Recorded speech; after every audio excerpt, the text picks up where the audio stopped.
오늘 우리에게 주시는 하나님의 말씀은 마태복음 27장 말씀입니다.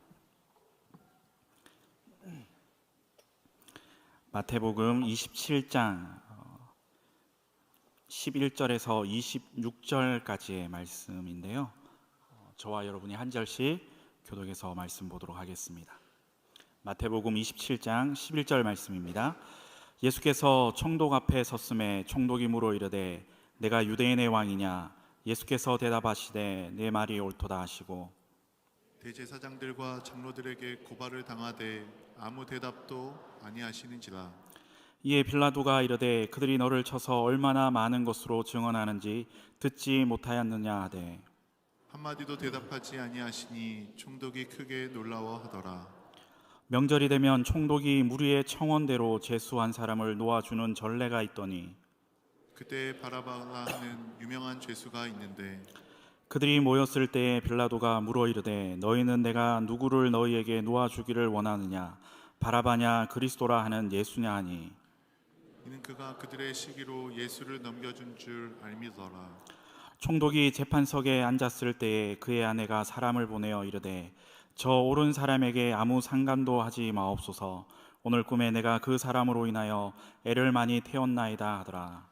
대제사장들과 장로들이 무리를 권하여 바라바를 달라 하게 하고 예수를 죽이자 하게 하였더니 총독이 대답하여 이르되 둘 중에 누구를 너희에게 놓아주기를 원하느냐 이르되 바라바로소이다. 빌라도가 이르되 그러면 그리스도라 하는 예수를 내가 어떻게 하랴? 그들이 다 이르되 십자가에 못 박혀야 하겠나이다. 빌라도가 이르되 어찌미냐 무슨 악한 일을 하였느냐 그들이 더욱 소리질러 이르되 십자가에 못 박혀야 하겠나이다 하는지라. 빌라도가 아무 성과도 없이 도리어 밀란이 나려는 것을 보고 물을 가져다가 우리 앞에서 손을 씻으며 이르되 이 사람의 피에 대하여 나는 무죄하니 너희가 당하라. 백성이 다 대답하여 이르되 그 피를 우리와 우리 자손에게 돌릴지어다 하거늘 이에 바라바라 그들에게 놓아주고 예수는 채찍질하고 십자가에 못 박히게 넘겨주니라. 아멘. 우리 시간 좌우에 계시는 분들과 함께 사랑합니다, 축복합니다 인사 한번 나누시겠습니다.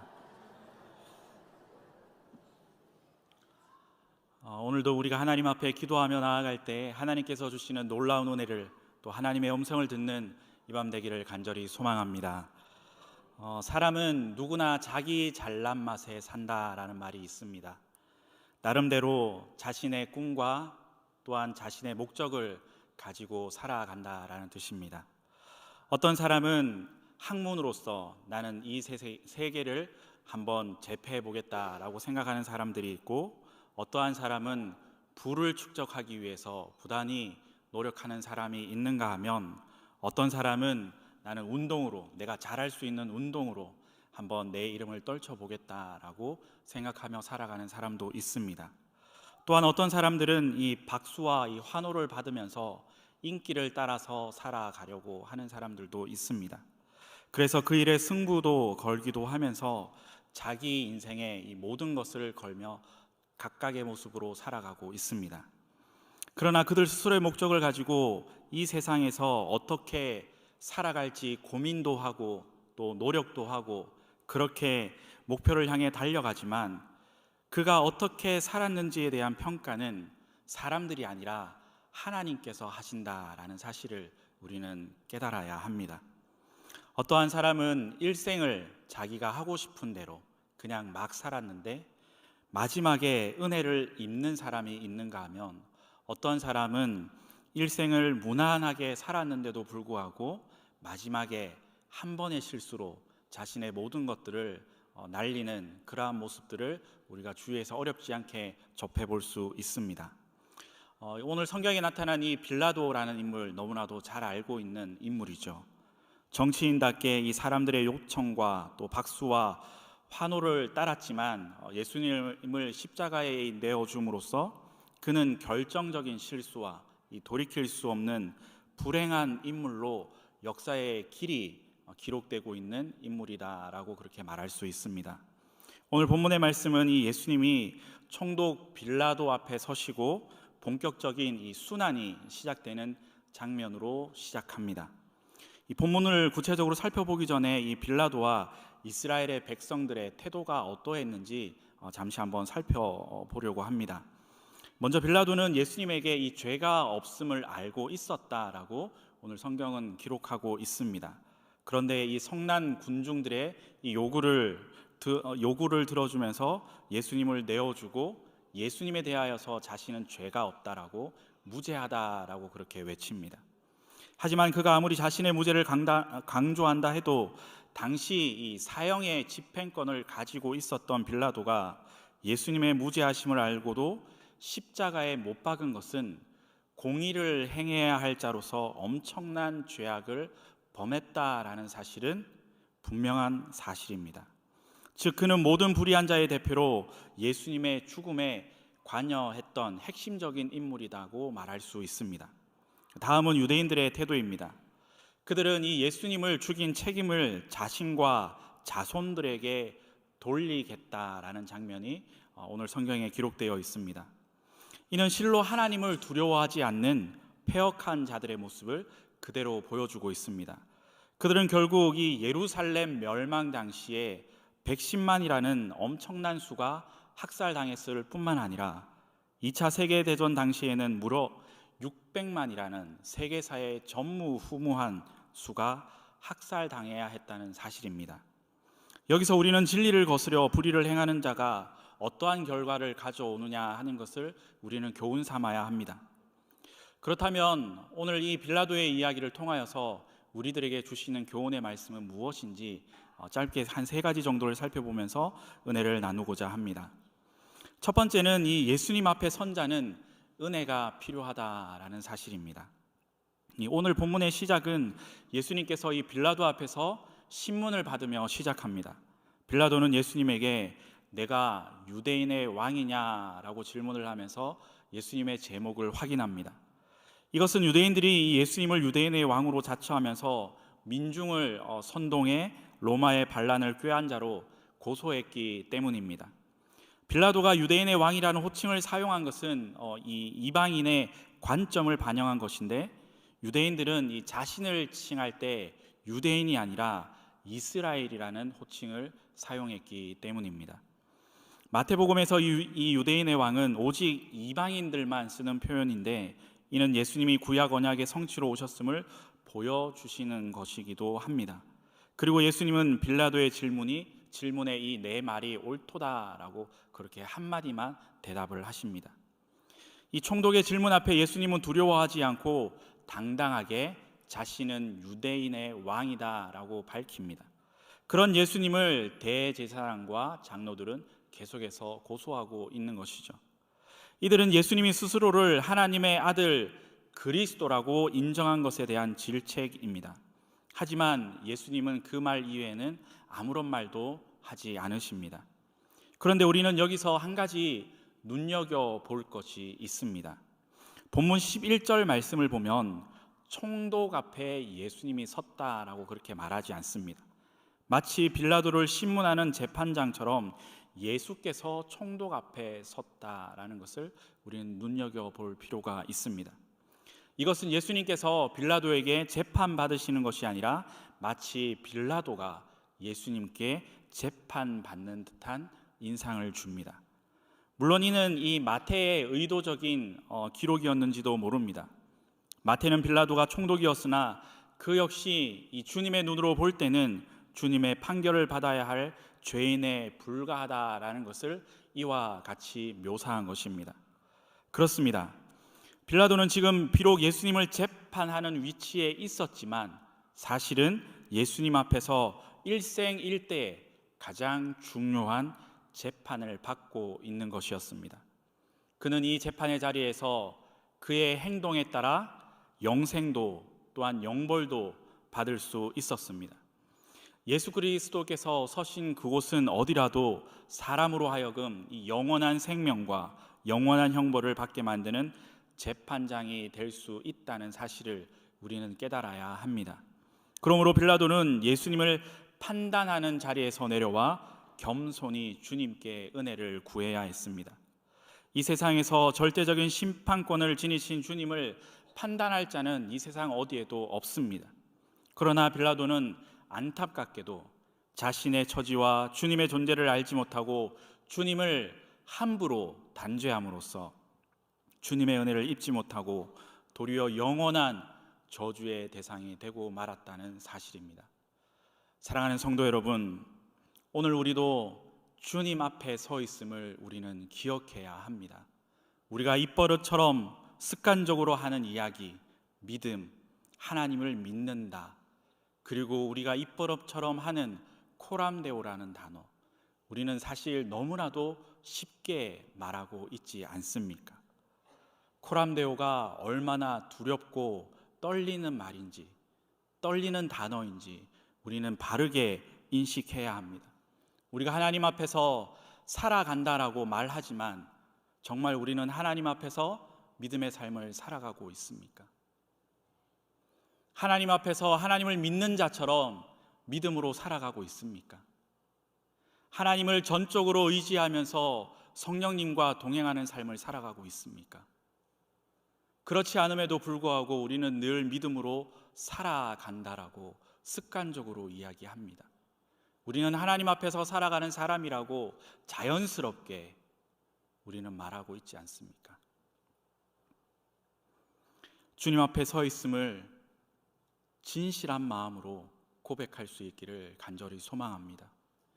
우리가 습관적으로 하는 신앙, 습관적으로 하는 찬양, 습관적으로 하는 기도, 습관적으로 하는 우리의 신앙생활이 하나님 앞에 우리가 진실한 믿음이라고 말할 수 없음을 우리는 깨달아야 합니다.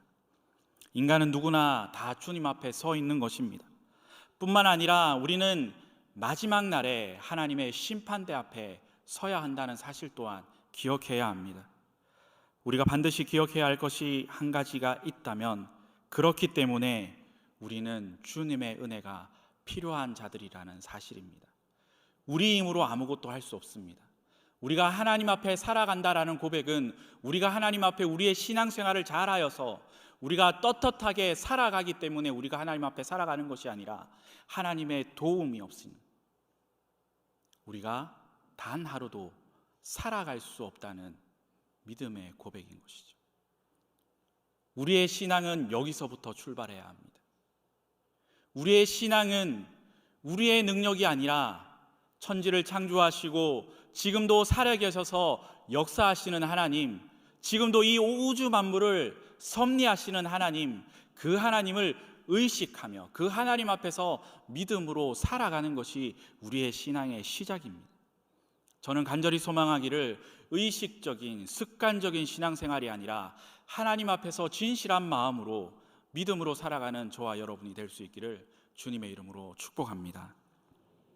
우리에겐 주님의 은혜가 필요합니다. 세상을 바라보고 세상이 어떻다, 세상이 어떻다, 저떻다, 혹은 세상은 정말 살만한 데가 되지 못한다 비판하고 비관하며 그렇게 살아가는 것이 아니라 늘 우리는 그 세상 가운데 살아갈 수 있는 힘이 우리의 힘이 아니라 하나님께서 우리에게 베풀어 주시는 은혜임을 기억해야 한다는 사실이죠. 오늘 이 밤에도 이러한 주님의 은혜와 긍휼을 바라고 주님 앞에 겸손함으로 나아가는 우리 모두가 될 수 있기를 주님의 이름으로 축복합니다. 두 번째는 이 예수님과 바라바 중에 선택해야 합니다. 우리는 둘 중에 하나를 선택해야 하는 기로에 서 있다는 말입니다. 오늘 본문 16절과 17절 말씀을 다시 한 번 더 함께 읽어보도록 하겠습니다. 그때 바라 하는 유명한 죄수가 있는데 그들이 모였을 때에 빌라도가 물어 이르되 너희는 내가 누구를 너희에게 놓아주기를 원하느냐 바라바냐 그리스도라 하는 예수냐 하니 바라바가 나오고 있습니다. 누가복음 23장 19절 말씀에는 이 바라바는 성중에서 일어난 밀란과 살인으로 말미암아 옥에 갇힌 자다라고 그렇게 성경은 기록하고 있습니다. 바라바는 이 당시 로마에 대항하여서 반란을 일으킨 자, 그가 바로 바라바였습니다. 당시 로마의 식민지로 있던 유대에는 독립을 위한 이러한 반란이 많았는데 반란은 지도자들을 영웅시했습니다. 어쩌면 유대인들의 눈에는 사랑과 인내를 가르치는 예수님보다는 민족 독립을 위해서 투쟁하는 열심당원의 지도자인 바라바가 더 귀한 영웅 같은 존재였는지도 모릅니다. 아무튼 성경은 이 바라바를 밀란과 살인으로 옥에 갇힌 자로 그렇게 기록하고 있습니다. 유대인들은 이 예수님과 바라바 중에 선택해야 하는 그러한 기로에 서 있습니다. 한 분은 사랑과 의와 진리를 사용하는 분이지만 한 사람은 폭력을 무기로 삼는 사람입니다. 또한 한 분은 영원한 삶을 주시고자 하셨고, 또 한 사람은 일시적인 이 정치적인 해방을 추구하며 이 생명을 해하던 자입니다. 그런데 당시 유대인들은 하나님의 아들이요 영원한 생명의 주이신 그리스도 대신에 하나님의 사람의 아들이며 악명 높은 살인자였던 바라바를 선택하게 됩니다. 어쩌면 로마로부터 이 정치적 해방을 갈망했던 그들은 바라바를 앞세워 반란을 일으켜 로마의 지배에서 벗어나고자 하는 그러한 갈망이 있었는지도 모릅니다. 그러나 바라바를 택했던 유대 민족은 어떻게 되었습니까? 그들은 친로마 동족을 살육하고 급기야 로마와 전쟁을 벌이다 100만 명이 넘는 사람이 죽고 성전이 파괴되고 헤아릴 수 없을 정도의 많은 사람들이 전 세계로 뿔뿔이 흩어지는 비극을 맞이하고 말았습니다. 사랑하는 성도 여러분, 오늘날 우리도 이 세상의 불의와 싸우다 보면 예수님이냐 바라바냐 택해야 할 때가 있습니다. 우리가 살아가면서 많은 고민을 하면서 살아갑니다. 많은 계획을 하면서 살아갑니다. 많은 선택의 과정 가운데서 우리는 이것인지 저것인지 선택을 하면서 살아가야 할 때가 너무나도 많습니다. 그런데 선택을 해야 할 때 어떠한 것이 정당한 것인지 어떠한 것이 올바른 것인지를 우리는 선택하기보다는 어떠한 것이 나에게 이득이고 어떠한 것이 나에게 손해일까라는 것을 먼저 계산하게 됩니다. 그리고 그것이 나에게 손해가 될 것 같으면 우리 자신은 스스로 정당화합니다. 합리화를 하는 것이죠. 선의의 거짓말로 그것을 정당화하려고 합니다. 그러나 우리는 그 상황을 모면하기 위해서 선의의 거짓말, 내 의도와 상관없이 어쩔 수 없이 그렇게 했잖아 라고 이야기를 한 번 하면서 그 상황을 모면하게 되면 그것은 결코 한 번으로 그치지 않습니다. 한 번이 10번이 되고요, 10번이 100번이 되고요, 수도 없이 나중에는 헤아릴 수 없을 만큼 우리는 우리 스스로 깊은 수렁으로 빠지게 되는 것이죠. 선택의 기로에서 잘못된 판단을 하고 잘못된 결정을 하게 되면 그 결과는 우리가 생각하지 못하고 감당할 수 없는 결과가 우리에게 주어진다라는 사실을 우리는 기억해야 합니다. 선택의 기로에서 남들도 다 그렇게 눈속임했는데 나만 손해볼 수 없지 않냐고. 그렇게 합리화하는 것이 아니라 끝까지 불의와 맞서 싸우고 바르고 정당한 방법으로 우리는 결정해야 합니다. 이것을 오늘 본문에서는 사랑과 의와 진리로 선한 싸움을 하느냐 아니면 무력과 폭력으로 싸움을 싸워야 하느냐는 선택의 기로에 서게 된다는 말씀입니다. 그럴 때 우리 성도들은 머뭇거릴 것 없이 예수 그리스도를 선택하는 우리 모두가 될 수 있기를 간절히 소망합니다. 예수 그리스도께서 교훈하신 선한 사랑의 무기를 우리는 가지고 나아가야 합니다. 로마서 12장 21절 말씀에는 이런 말씀이 있습니다. 악에게 지지 말고 선으로 악을 이기라 라고 말씀합니다.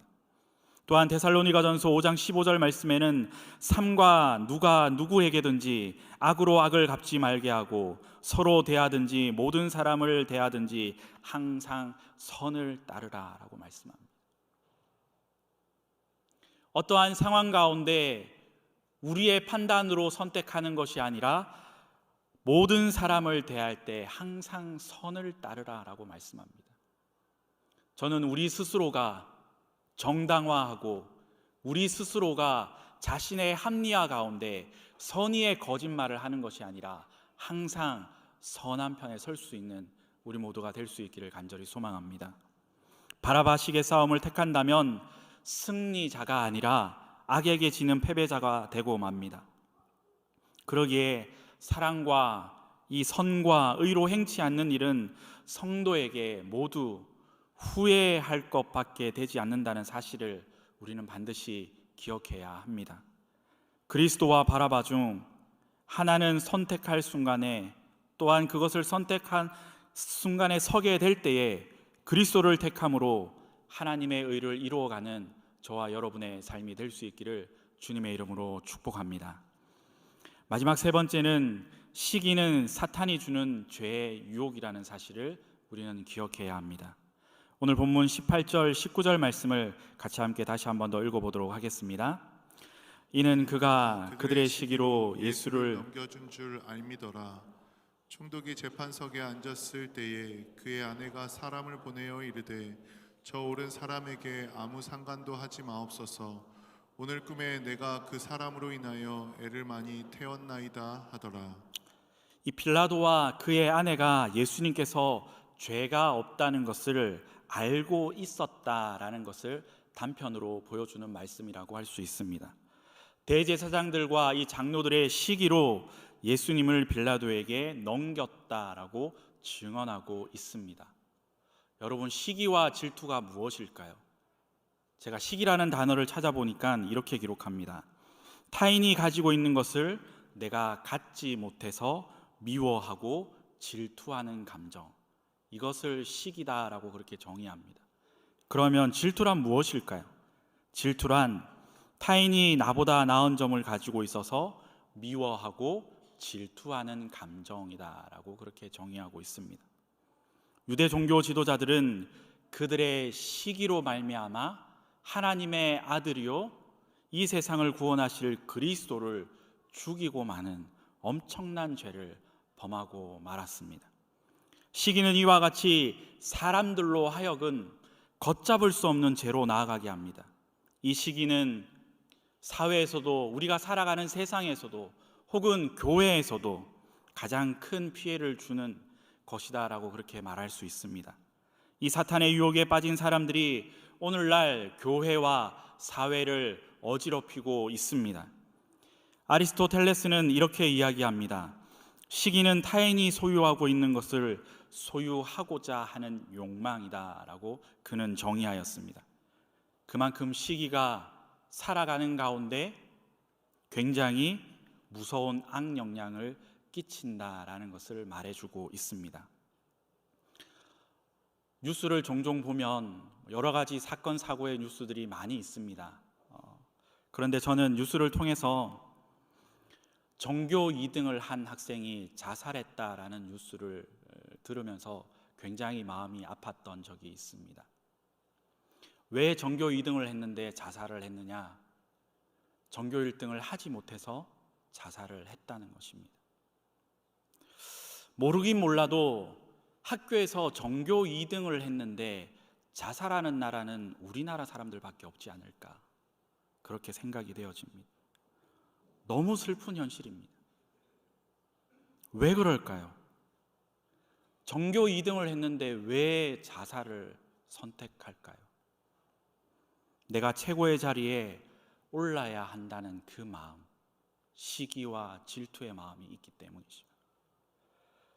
우리는 최고가 되기 위해서 부단히 노력을 하다가 내가 최고의 자리에 서지 못하면 온갖 불법이 자행되기도 하죠. 흔히 말하는 수단과 방법을 가리지 않습니다. 그런 삶을 살아가고 있지 않습니까? 저는 운동선수 출신으로 그것을 직접 경험한 사람이다라고 말할 수 있습니다. 제가 지금은 이렇게 보이지만 한때는 잘 나갔던 유능한 테니스 선수였습니다.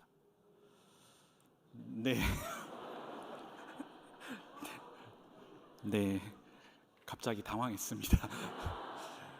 제가 이 얘기를 했을 때 제 아내가 저한테 했던 이야기는 내 눈으로 안 봤기 때문에 모른다라고 이야기를 했는데, 네, 갑자기 호응을 해주셔서 잠깐 당황했습니다. 테니스를 좋아하는 아버지를 따라다니면서 테니스 라켓을 잡고 놀았던 그런 시절에 그 테니스장을 운영했던 그 당시의 사장님이 계명대학교 선수단을 운영하는 감독님이셨습니다. 그냥 이렇게 저는 테니스 라켓만 이렇게 가지고 놀았던 것 같은데 그 감독님 눈에 보기에는 얘는 한번 시켜보면 잘할 것 같다라고 이야기를 하시면서 아버님에게 운동을 한번 시켜보라라고 이야기를 했습니다. 그때 당시 아버님께서 뭐라고 이야기를 하셨냐면 운동을 시키면 돈이 많이 드니까 우리는 그렇게 돈 많이 들어가면서 운동을 시킬 수 없다라고 만류를 하셨던 것 같아요. 그런데 매일같이 이제 운동을 하러 가는 아버지한테 와서 그 감독님이 계속 와서 하루 이틀 계속 이야기를 하니까 나중에는 그런 이야기를 하시더라고요. 얘는 분명히 운동하면 될 애 같으니까 내가 머리 끝에서부터 발끝에까지 내가 스폰서를 해줄 테니까 한번 운동을 시켜봐 라고 이야기를 하셨어요. 그래서 저는 운동을 시작하면서 스폰서를 받아가면서 운동을 시작했고, 제가 초등학교 5학년 때 정식으로 이제 선수 생활을 시작했습니다. 초등학교 5학년부터 갓 시작을 했는데 제가 6학년 때, 초등학교 이제 6학년이니까 한 1년쯤 선수 생활을 했죠. 초등학교 6학년이 돼서 소년체전을 나갔는데 저는 전혀 뜻하지 않았는데 1년 정도 운동을 했는데 제가 은메달을 따게 되었죠. 네. 네. 네. 초등학교 6학년 때 은메달을 따고 중학교 올라가서 동메달, 또 은메달을 따기도 했는데, 제가 운동을 하면서 한이 한 가지가 있다면 제가 동메달, 은메달은 따봤는데 금메달을 따보지 못했던 그런 아픔이 있습니다. 어쨌든 그러한 메달을 따다 보니까 이제 주니어 국가대표라는 또 타이틀이 생기고, 또 나름대로는 잘 나갔던, 저는 한 번도 이 테니스로 성공하지 못한다라는 생각을 해본 적이 없습니다. 그런데 이 운동선수로서 겪으면서 늘 마음이 아팠던 것이 어떤 것이 있었냐면 선의의 경쟁, 선의의 라이벌이 없는 현실이 너무나도 마음이 아팠습니다. 라이벌인 학교 대항전, 나의 가장 적수인 라이벌을 만나면 우리는 마치 한일전을 치루어야 하는 것처럼 전투력을 불살라야 했고, 다른 아이들한테는 다 줘도 되지만 우리 라이벌한테는 절대 지면 안 된다는 코치님과 감독님의 압박이 있었습니다. 그런데 제가 국가대표를 되고 난 다음에 외국 선수들하고 이제 만나서 운동을 하게 되다 보니까 외국 선수들은 정말 제가 운동을 하면서 깜짝 놀랐던 것이, 우리는 그렇게 라이벌이라고 이야기하면 어떠한 기술이나 어떠한 것들을 알려달라고 이야기하면 저희 나라 사람들은 절대 가르쳐주지 않아요. 그런데 그 친구들은 이런 부분들에 대해서 궁금한데 너는 어떻게 이렇게 할 수 있니? 라고 물으면 늘 와서 가르쳐주고 같이 파트너가 되어주고 같이 운동을 하더라고요. 그리고 정말 라이벌과 같은 그 사람과 정말 피를 튀기는 그러한 라이벌전이 끝나고도 진정으로 승패가 결정이 나면 진실한 마음으로 와서 축하해주는 모습이 저는 굉장히 인상 깊었습니다. 아마 뉴스를 통해서 보시면 아마 그런 모습들을 한 번씩 볼 수 있지 않을까, 그렇게 생각이 되어집니다. 깨끗이 결과에 승복할 줄 아는 마음, 그것이 우리에게 필요한 것이 아닐까요? 우리는 누가 나보다 더 좋은 것 가지고 더 좋은 것을 누리고 나보다 더 좋은 것을 하고 있다면 그 사람을 진심으로 축복해 주거나 그 사람을 어떻게 이렇게 높여주기보다는 우리의 마음은 어떻습니까? 나도 그렇게 할 수 있는데, 나도 그런 집에 살 수 있는데, 시기와 질투하는 마음이 더 있진 않습니까? 혹시 우리는 자기 자신보다 더 주님께 충성하는 다른 사람들을 보면서 경쟁하는 마음과 시기하는 마음, 우리는 가지고 있지는 않습니까? 혹은 뒤에서 그 사람을 험담하지는 않았습니까? 이러한 행동은 교회를 어지럽히고 주님의 몸을 파괴하는 중대한 죄악이라는 사실을 깨달을 수 있기를 바랍니다. 그러기에 성도들은 시기와 질투로 교회를 어지럽혀서는 안 됩니다. 열심히 그리고 탁월하게 일하는 성도를 도와주고 본받는 삶이 예수님께서 우리에게 보여주신 섬김의 자세입니다. 저는 간절히 소망하기를 우리 모두에게 그러한 진실한 사랑으로 축복해주는 믿음의 사람들이 될 수 있기를 주님의 이름으로 축복합니다. 우리에게 필요한 자세이죠. 마지막으로 본문 24절과 25절 말씀을 읽어보도록 하겠습니다. 빌라도가 아무 성과도 없이 도리어 밀란이 나려는 것을 보고 물을 가져다가 무리 앞에서 손을 씻으며 이르되 이 사람의 피에 대하여 나는 무죄하니 너희가 당하라. 백성이 다 대답하여 이르되 그 피를 우리와 우리 자손에게 돌릴지어다 하거늘. 빌라도는 예수님을 놓아주려는 자신의 이 노력이 군중들의 반대에 부딪히자 예수님을 십자가에 못 박기로 결정하고 무리 앞에서 손을 씻으며 이 사람의 피에 대하여 나는 무죄하다라고 그렇게 선언합니다. 그리고 그들은 그 피를 우리와 우리 자손에게 돌리라라고 말하는 유대교 사람들의 모습 또한 우리는 볼 수 있습니다. 이 얼마나 분별치 못한 말이고 위험한 말입니까? 자신들의 목적을 이루기 위해서 자신들 스스로를 저주하고 있는 그러한 모습을 우리는 볼 수 있습니다. 이 말은 유대 민족 그들에게 그대로 성취되었다는 것을 서두에도 말씀을 드렸습니다. 사랑하는 성도 여러분, 사람들이 볼 때에는 출세한 것 같아 보이지만 하나님이 보실 때는 망한 사람들이 있습니다. 반대로 사람이 볼 때에는 망한 것 같지만 하나님이 보시기에는 복받은 사람들이 있습니다. 우리 인생이 관심을 가져야 하는 것은 세상의 관점과 세상의 평가가 아니라 하나님의 안목이라는 사실을 우리는 깨달아야 합니다. 그리스도인들은 사람의 평가와 세상의 평가가 중요한 것이 아니라 하나님의 평가가 중요하다라는 사실을 우리는 꼭 기억해야 합니다. 세상에서 아무리 큰 소리 치고 살았어도 하나님 앞에 설 때에 내가 누구냐라고 물었을 때 대답할 말이 없다면 그 사람의 믿음은 헛수고한 것입니다. 반대로 세상에선 출세도 못하고 보잘것없는 삶을 살았다 할지라도 주님이 나를 알아봐 주신다면 그 사람의 삶은 성공한 삶이요 믿음의 삶을 살아왔다라고 이야기할 수 있습니다. 저는 간절히 소망하기를 주님 앞에 겸손한 마음과 믿음으로 살아가는 우리 모두가 될 수 있기를 주의 이름으로 축복합니다. 그리하여서 우리 모두는 예수님 앞에 선 자로 은혜가 필요하다라는 사실을 기억하십시다. 세상과의 타협이 아니라 하나님의 안목으로 오직 예수 그리스도만 선택하여 죄의 유혹을 뿌리치고 날마다 믿음으로 승리하며 살아가는 저와 여러분의 삶이 될 수 있기를 주님의 이름으로 축원합니다.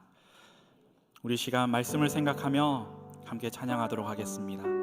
아버지 사랑 내가 노래해.